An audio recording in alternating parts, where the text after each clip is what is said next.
Welcome to my channel Kavya's word. So ನಾವಿವತ್ತು tea ಹೇಗೆ ಮಾಡೋದು ಅಂತ ತಿಳ್ಕೊಳ್ಳೋಣ ಬನ್ನಿ.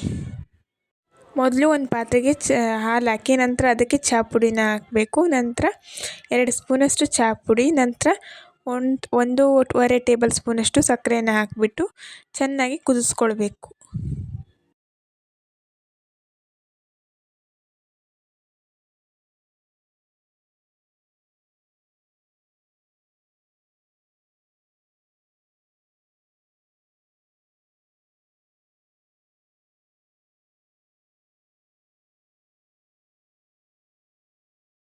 ನಂತರ ಟೀನ ಚೆನ್ನಾಗಿ ಕುದಿಸ್ಬಿಟ್ಟು ಈ ಥರ ಕುದೀತಾ ಇರಬೇಕಾದ್ರೆ ಗ್ಯಾಸ್ ಆಫ್ ಮಾಡಬೇಕು.